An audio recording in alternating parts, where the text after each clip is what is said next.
अगर आपके भी घर में लगा है सदाबहार का पौधा तो आपके रोंगटे खड़े हो जाएंगे। सदाबहार फूल के कुछ ऐसे डरावने रहस्य जो कोई आपको नहीं बताएगा।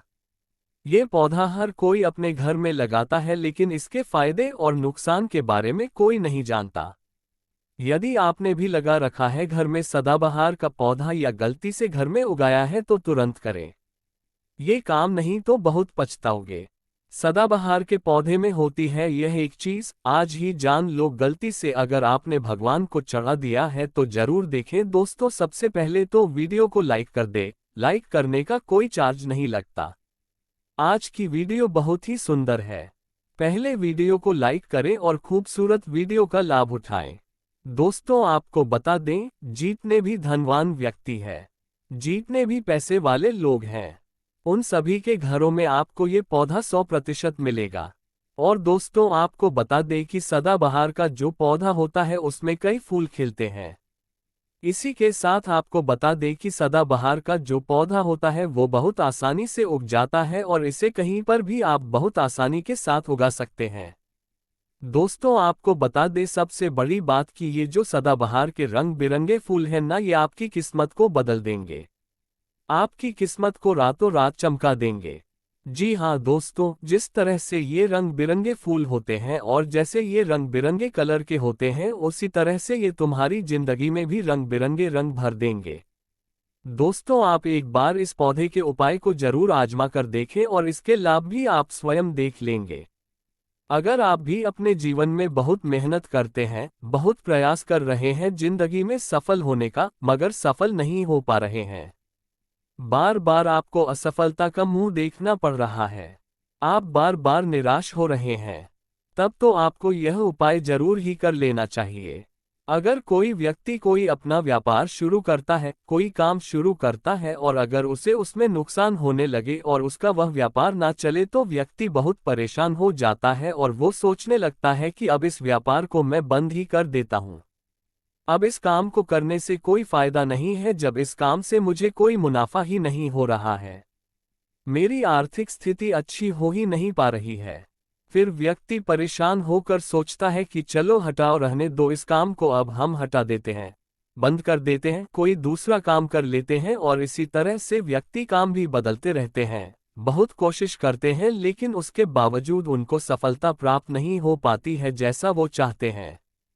उनकी मनोकामना पूरी नहीं हो पाती है, उनका व्यापार नहीं चल पाता है।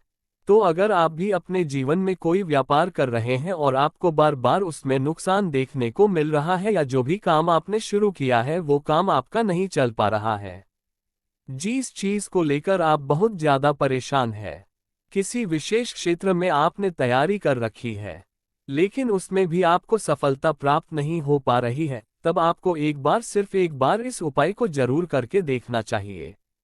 आप इसके परिणाम और इसके लाभ, इसके चमत्कारी लाभ आप खुद देख लेंगे।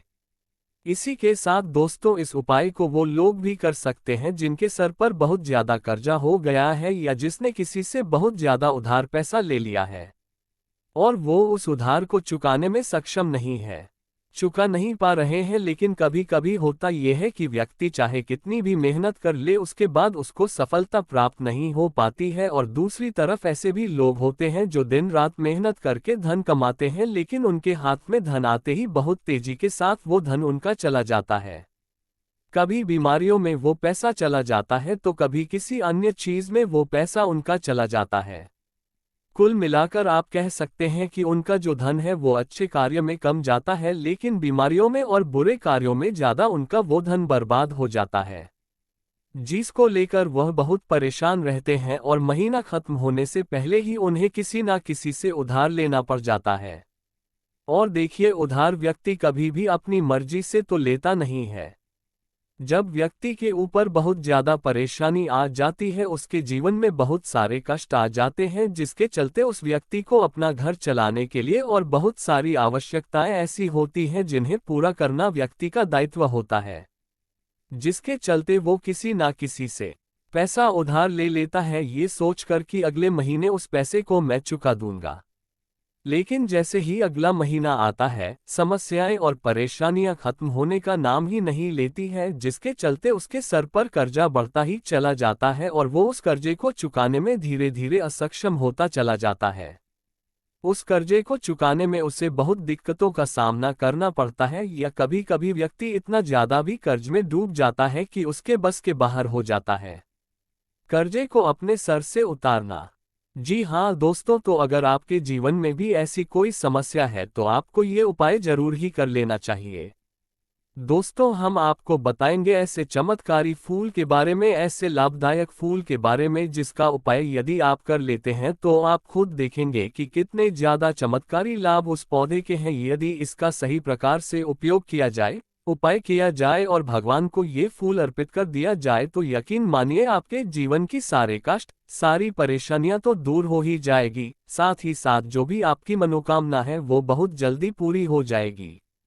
इसी के साथ दोस्तों, आपके जीवन में अगर धन से जुड़ी समस्याएं बन चुकी हैं, आपके जीवन में धन आना बंद हो गया है, अगर आप चाहते हैं कि आपके जीवन में आपके घर में धन की वर्षा होने लगे, तो आपको कुछ भी नहीं करना है। सिर्फ इस पौधे को अपने घर में लेकर आना है, और जब आप इस पौधे को अपने घर में लेकर आएंगे, अपने घर में लगाएंगे, तो ये खुद ही धन को खींचकर आपके घर में ले आएगा। दोस्तों, इस उपाय को करने के बाद जब भी आप जो काम करेंगे उसमें आपको सफलता प्राप्त होगी, और इस उपाय को करने के बाद यदि आप मिट्टी भी बेचने जाएंगे ना, तो उससे भी आपको कई गुना लाभ प्राप्त होगा। तो आज की वीडियो में हम आपको 3 से 4 उपाय ऐसे बताएंगे जो सदाबहार फूल के ही उपाय है, और जिन उपायों को यदि आप कर लेते हैं तो आपको कई गुना लाभ इन उपायों का मिल जाएगा। तो आपको सिर्फ इतना करना है कि आपको जो भी उपाय हम आपको बताएंगे उन्हें बहुत ध्यानपूर्वक सुनना है और उपायों को अच्छे से समझ के करना है, जिससे कि आपसे कोई भूल चूक ना हो। बिल्कुल अच्छे से आप वीडियो को पूरा देखें, और उपायों को तभी करें जब आप वीडियो को पूरा देख लें और उपायों को अच्छे से समझ लें, तभी आपको ये उपाय लाभ देंगे। दोस्तों, इसी के साथ कमेंट सेक्शन में सबसे पहले माता शेरों वाली के लिए जयकारा लगा दें। आप चाहें तो अपने इष्ट देव का जयकारा लगा दीजिए, किसी का भी आप जयकारा लगाएं, लेकिन जयकारा जरूर लगाएं। और अगर आप हमारे चैनल पे पहली बार आए हैं तो चैनल को जरूर सब्सक्राइब कर ले और वीडियो को लाइक जरूर कर दे। चलिए जल्दी से हम आपको बता देते हैं कौन कौन से हैं वो उपाय। देखिए, ये तो आप सभी जानते हैं कि संसार में बहुत तरह के वृक्ष पाए जाते हैं और सभी वृक्षों का अलग अलग महत्व होता है। उन्हीं में से कुछ पेड़ पौधे, कुछ वृक्ष ऐसे होते हैं जो देवी तुल्य होते हैं। मतलब कहने का है कि जिन्हें देवी का दर्जा प्रदान किया गया है, जिन्हें देवताओं का दर्जा प्रदान किया गया है। जैसा कि आप जानते हैं, तुलसी का पौधा हो गया, पीपल का वृक्ष हो गया, बट वृक्ष हो गया, ये सभी बहुत पूजनीय पौधे माने गए हैं। तो आपको बता दें कि कुछ वृक्ष ऐसे होते हैं जिनमें दैवीय शक्ति होती है, जिनके अंदर बहुत अलौकिक चमत्कार होते हैं। अगर बात कर ले पीपल के पेड़ की, तो उसमें साक्षात श्री हरि विष्णु का वास माना गया है, और समस्त देवी देवताओं का वास भी पीपल के पेड़ के अंदर माना जाता है। और अगर हम बात करें शमी के पेड़ की, तो शमी का जो पेड़ होता है उसे शनि देव की तरह ही देखा जाता है। कहा जाता है कि शनिदेव का उसमें वास होता है। और अगर बात करें आंकड़े के पेड़ की, तो यानी कि हम जब आंकड़े का पेड़ देखते हैं, उसे निहारते तो ऐसा लगता है कि गजानन को हम निहार रहे हैं। बेल का पेड़ हो गया, जो कि बहुत ही पूजनीय है, ये आप भी जानते हैं। तो आपको बता दें कि हर पेड़ की अपनी अपनी दिव्य शक्तियां होती हैं, अपने अपने लाभ और अपने अपने चमत्कार होते हैं। अब मान लीजिए किसी भी पेड़ की जिनमें दैवीय शक्ति होती है, उनमें से किसी भी पेड़ की यदि हम सही प्रकार से पूजा कर लेते हैं, अच्छे से उपायों को कर लेते हैं, तो यकीन मानिए आप अपने जीवन की समस्त समस्याओं से छुटकारा पा सकते हैं और आप अपने जीवन में जो चाहे वो पा सकते हैं। बड़ी से बड़ी मनोकामना भी आप अपनी पूरी कर सकते हैं। और अगर हम बात करें सदाबहार के फूल की, तो सदाबहार एक ऐसा फूल है जो सदा खिलता रहता है, हमेशा ये खिला रहता है। इसी कारण इसे सदाबहार का फूल भी कहा जाता है। और इसीलिए दोस्तों, ये जो सदाबहार का फूल है, ये सदा के लिए आपके भाग्य को चमका सकता है, आपकी किस्मत को बदल सकता है। तो इस फूल के बहुत सारे लाभ, बहुत सारे चमत्कार हैं। हम आपको बहुत ही सरल शब्दों में बताने का और समझाने का पूरा प्रयास करेंगे जिससे कि आपको किसी समस्या का सामना ना हो। आप उपायों को बहुत अच्छे से समझ के अच्छे से कर सकें।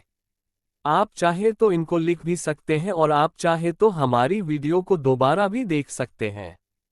आपको उपाय अच्छे से समझ आ जाएंगे। तो देखिए, अगर बात करें सदाबहार के फूल की, उस पौधे की, तो सदाबहार के दो रंग के फूल होते हैं। एक फूल होता है सफेद रंग का और वहीं दूसरा जो फूल होता है वो होता है गुलाबी रंग का। आपने देखा भी होगा हल्का गुलाबी रंग का वो फूल होता है। तो आपकी जानकारी के लिए बता दें कि सफेद रंग का जो सदाबहार का फूल होता है वो माता लक्ष्मी को प्रसन्न करने के लिए बहुत ही कारगर फूल है।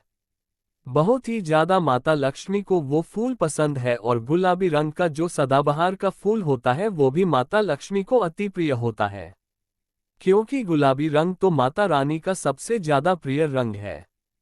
तो जब आप सदाबहार के इन फूलों का कोई उपाय करते हैं तो इसका मतलब है कि धन खींचने की चाबी आपने अपने पास रख ली है। धन खींचने का पौधा अब आपने अपने घर पर लगा लिया है। इसी के साथ दोस्तों आपको बता दें कि शिव जी को सफेद रंग का जो सदाबहार का पुष्प होता है, जो फूल होता है, शिव जी को सफेद रंग का सदाबहार का पुष्प बहुत ज्यादा प्रिय होता है।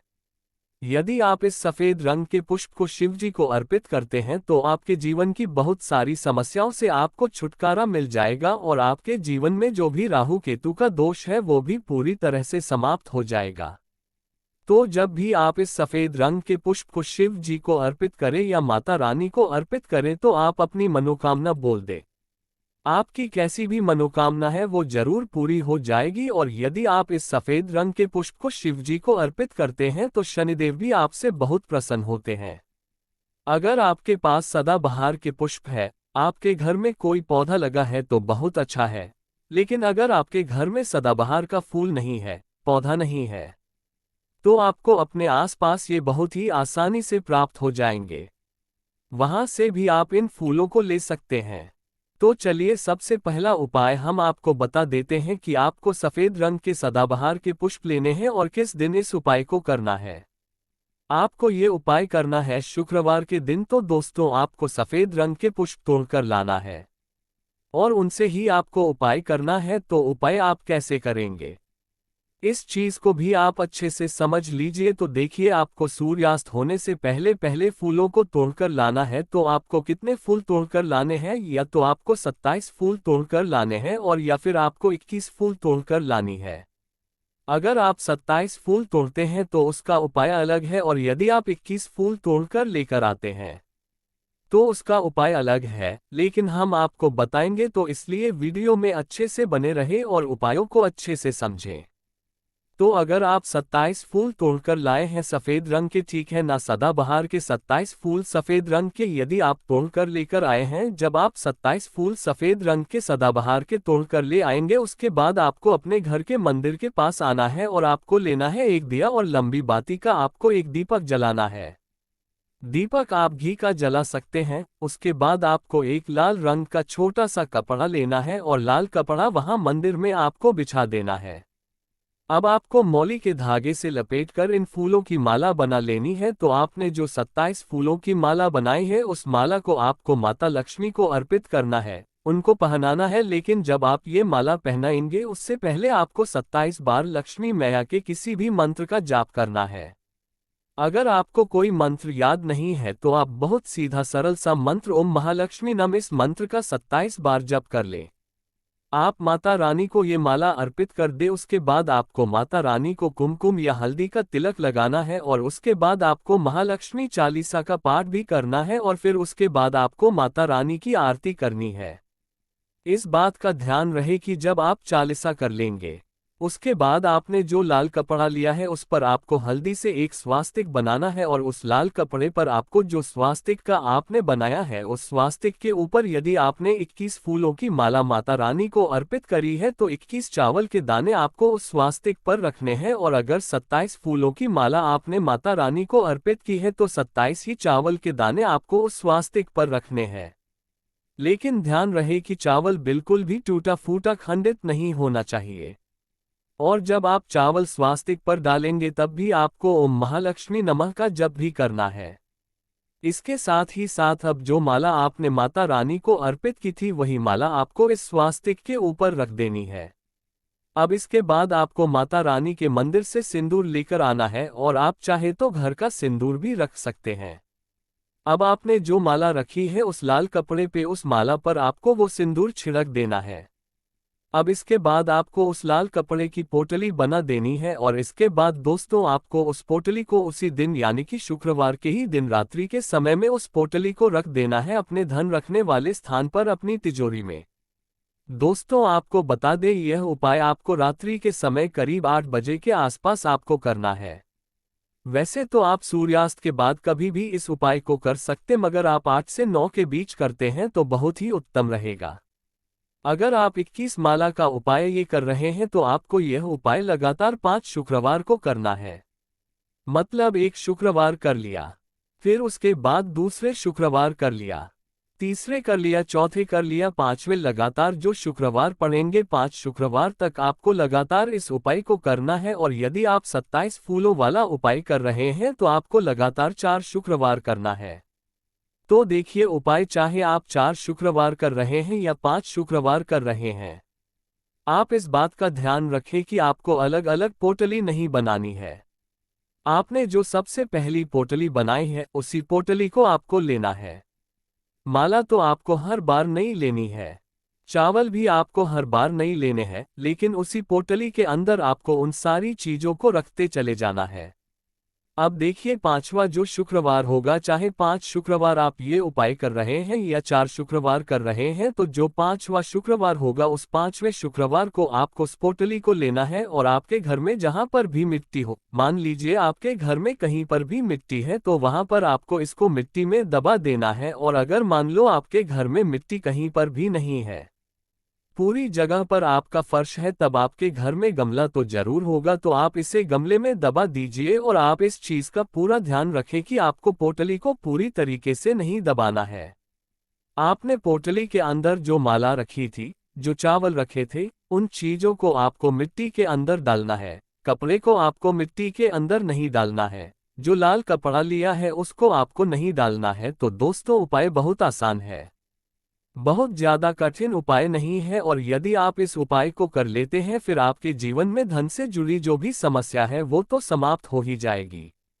आपके जीवन में धन आने के बहुत सारे मार्ग भी खुल जाएंगे, बहुत सारे रास्ते आपके जीवन में खुल जाएंगे जहां से आपको धन प्राप्त होता रहेगा। और जो धन आपको प्राप्त होगा उसमें निरंतर आपको वृद्धि भी देखने को मिलेंगे। और आपको बता दें इस उपाय को करने से आपके घर में स्थिर लक्ष्मी का वास होगा। तो देखिए यदि आप 5-5 शुक्रवार वाला उपाय कर रहे हैं तब तो आपको छठे शुक्रवार को ये प्रक्रिया करनी है। और यदि आप 4 शुक्रवार वाला उपाय कर रहे हैं तो आपको 5वें शुक्रवार वाले दिन इस प्रक्रिया को करना है। इस बात को आप पूरी तरह से समझ लीजिए। तो दोस्तों ये तो था पहला उपाय जो हमने आपको बताया, बहुत सरल शब्दों में हमने बताने का पूरा प्रयास किया है। अगर आपको फिर भी समझ में नहीं आया है तो आप कुछ भी हमसे कमेंट सेक्शन में पूछ सकते हैं। तो अगर आपने अभी तक हमारी वीडियो को लाइक नहीं किया है तो गाइस प्लीज वीडियो को लाइक कर दीजिए और कमेंट सेक्शन में जयकारा जरूर लगा दीजिए। तो चलिए अब बात कर लेते हैं दूसरे उपाय की। अगर मान लीजिए आपकी कोई विशेष मनोकामना है और आपकी कोई मनोकामना आप चाहते हैं कि पूरी हो जाए और बहुत लंबे समय से, बहुत ज्यादा वक्त से आपकी वो समस्या बनी हुई है, आपकी कोई मनोकामना है जो पूरी नहीं हो पा रही है, तो आपको ये सरल सा उपाय जरूर कर लेना चाहिए। चाहे आपकी कैसी भी मनोकामना हो, जैसे मान लीजिए आपके जीवन में संतान सुख आपको प्राप्त नहीं हो पाया है और आप चाहते हैं कि आपको संतान की प्राप्ति हो जाए, या फिर आप एक अच्छे जीवन साथी की कामना करते हैं, आपके विवाह से जुड़ी कोई समस्या है, धन से जुड़ी कोई समस्या है, कहने का मतलब है कि हर प्रकार की समस्या का उपाय है ये एक छोटा सा उपाय। तो दोस्तों ये उपाय बहुत ही ज्यादा खास उपाय है। क्योंकि ये आपकी हर प्रकार की समस्या को समाप्त करता है और आपकी जो भी मनोकामना है उसे पूरी करता है। इसीलिए ये उपाय बहुत ही ज्यादा खास हो जाता है, इसका महत्व बहुत ज्यादा बढ़ जाता है। तो इस उपाय को करने के लिए आपको लेने हैं सदाबहार के 9 गुलाबी रंग के फूल। हम आपको फिर से बता देते हैं कि सदाबहार के गुलाबी वाले फूल आपको 9 लेने हैं और इसी के साथ आपको तांबे के पात्र में तांबे के लोटे में जल लेना है और ये उपाय करना है आपको सोमवार के दिन। तो ये उपाय आपको सुबह के समय करना है। सुबह जल्दी उठकर स्नान आदि करने के बाद आपको स्वच्छ वस्त्र धारण करने हैं और तांबे के लोटे में आप पूरा जल भर लीजिए और उस तांबे के लोटे में आप उन फूलों को डाल दीजिए जो 9 फूल आपने लिए हैं, गुलाबी रंग के सदाबहार वाले फूल। और उसके बाद आपको शिवजी के मंदिर में जाकर शिवालय में जाकर ओम नमः शिवाय इस मंत्र का जाप करना है पूरे 108 बार। और आपको बता दे, आप श्री शिवाय नमस्तुभ्यम इस मंत्र का जप भी कर सकते हैं। तो आपने जो जल लिया है और जो फूल उसके अंदर डाले हैं वो दोनों आपको शिवलिंग पर अर्पित कर देने हैं, चढ़ा देने हैं। और ऐसा करते समय जब आपकी जो भी मनोकामना है उसको आप बोल दीजिए। यह उपाय यदि आप कर लेते हैं तो आपकी कितनी भी बड़ी मनोकामना हो, चाहे कैसी भी समस्या हो, वो समाप्त हो जाएगी और आपकी मनोकामना पूरी हो जाएगी। चाहे जैसी भी आपकी मनोकामना हो, संतान से जुड़ी हो, व्यापार से जुड़ी हो, धन से जुड़ी हो, स्वास्थ्य से जुड़ी हो, कैसी भी आपकी मनोकामना हो। दोस्तों आपको बता दें, यह उपाय जो व्यक्ति करता है उसके जीवन में चाहे जैसा भी दोष हो, कोई भी वास्तु दोष हो, कोई भी कुंडली दोष हो, वो पूरी तरह से समाप्त हो जाता है। और दोस्तों आपको बता दें, यह उपाय करना है आपको 5 सोमवार लगातार। जब आप पहले सोमवार करेंगे उसके बाद दूसरे सोमवार, तीसरे सोमवार, चौथे सोमवार, 5वें सोमवार, 5 सोमवार आपको लगातार करना है। बीच में गैपिंग नहीं करना है, आपको गैप नहीं देना है। दोस्तों बात करते हैं कि यदि आपने यह उपाय सोमवार के दिन सुबह के समय किया है और 9 से 10 के बीच किया है तो आपको हर सोमवार को वैसे ही करना है जैसे आपने पहले सोमवार को किया है। इस चीज को आप विशेष करके ध्यान रखें। तो दोस्तों यदि आप इस उपाय को कर लेते हैं तो आप अपनी कैसी भी मनोकामना पूरी कर सकते हैं। छोटे सरल से उपायों को करके आपको अपने मन में पूरी सच्ची श्रद्धा और पूरा विश्वास होना चाहिए, तब ये उपाय असर करते हैं। दोस्तों आज की वीडियो में बस इतना ही। मिलते हैं आपसे एक नई वीडियो के साथ। अगर आपने अभी तक जयकारा नहीं लगाया है तो कमेंट सेक्शन में जयकारा जरूर लगा दीजिए। जयकारा लगाने से आपकी जो भी मनोकामना है वो बहुत जल्दी पूरी होती है। और साथ ही वीडियो को लाइक जरूर कर दीजिए। हमारे चैनल पर पहली बार आए हैं तो सब्सक्राइब करना ना भूलें। मिलते हैं एक नई वीडियो के साथ। वीडियो पूरी देखने के लिए आपका बहुत बहुत धन्यवाद।